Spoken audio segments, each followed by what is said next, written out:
So I have the great pleasure of speaking with the wonderful drummer, Brandon Swingman Sanders. Yes, right. Now, Brandon, this is your first time at Minton?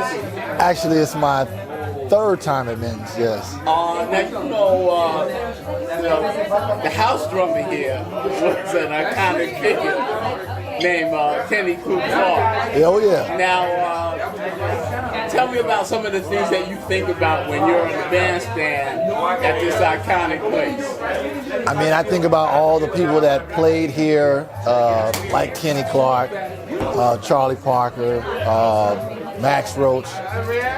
You know, and I want to recreate that vibe that they had back in the day. Yeah, so that's what I think about. Yeah. Now, where are you from originally? I'm originally from Kansas City, but I grew up in Los Angeles. Now let me hold up there now. Now you know there's two Kansas Cities. You gotta get this straight now. Is it Kansas City, Kansas, or Kansas City, Missouri? I grew up in Kansas City. I was born in Kansas City, Kansas. In Kansas City, Kansas. You know that's a great town. That has a great music history. Oh yes. Now, and I understand that your family is part of that great music history. Yeah. My grandmother owned a jazz club in the '60s. Called the Lises in Casablanca. She owned two. Yeah, she had people like Grant Green, Lou Donaldson, Stanley Turrentine. They all played at her club. Yeah, all my favorites. yeah, sure did. But she had a club there for like 3 or 4 years. And then you moved to California. I moved to California when I was 2 years old. Yeah, 2 years old. So what was your musical experience like in California? Well, my mother and father, my stepfather, he played trombone. So we used to listen to a lot of jazz like Stanley Turrentine, Sarah Vaughan, Freddie Hubbard. So they always used to play a lot of records. So that's how I got to embrace the music. Yeah. Now, did you first start out on the drums? No, I didn't. I actually didn't start playing the drums until I was 25. Really? Yes, I started late. I used to, when I was in college, I used to play for a school called the University of Kansas. I used to play basketball. Yeah. And a school called the University of Kansas. Yeah. So after my eligibility was up, I just wanted to do something else with my hands. I always liked to do stuff with my hands. So there was a drum set at a church I went to, and I just started trying to figure it out, and then I just stuck with it. Yeah. Now, what instrument were you playing prior to playing drums?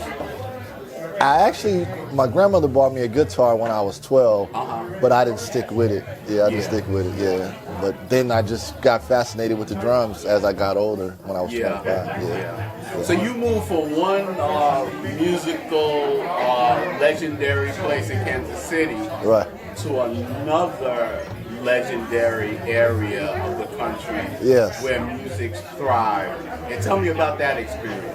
Well, in Los Angeles, there was a famous jazz community. You know, you heard of Central Avenue. Central Avenue. Yeah, well, I grew up on Central Avenue. And my father used to tell me about people that he would see, like Gene Ammons. That's right. At that time, they were called the Jazz Crusaders. He saw the Jazz Crusaders. That's right. Horace Tapscott. Black Off of Life. So he used to tell me about all those people that he saw. And then when I was a kid, there was a radio station called KKGO in the 70s. And so he would always play that music for me. Matter of fact, as a kid, he would make me go to sleep listen to KKGO when I was a little kid. Yeah. So now here we're at the iconic men's Playhouse in Harlem. Yes. And you're here tonight playing with Steve Carrington. Yes. And you just completed the first set. Yes. Tell me a little bit about what that experience was like tonight. For me as a drummer and as a musician, I always want to learn their music before I get on the bandstand. So I'm just trying to create, as a drummer, create a groove where they can, play off of.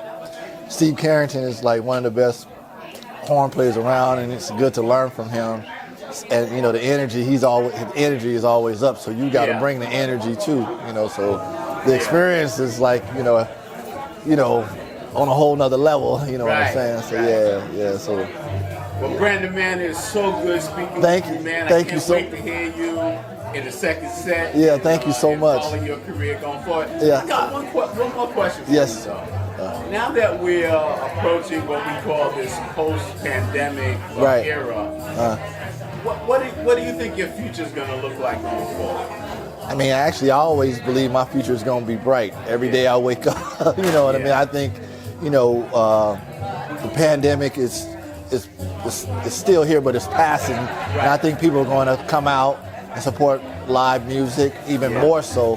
I will do a little plug. Next week, I'll be at Smalls March 19th with my own band. Stacy Dillard on tenor sax, Jeremy Pelt on trumpet, David Wong and David Hazeltine on piano. Yeah. So we'll be there Friday night at Smalls. And what date is that, brother? March 19th. March 19th. Next Friday. Brandon, thank you so very much for your time. I really appreciate talking with you. Yes. And I can't wait to hear and all the wonderful things you're going to be doing going forward. Thank you so much for your time.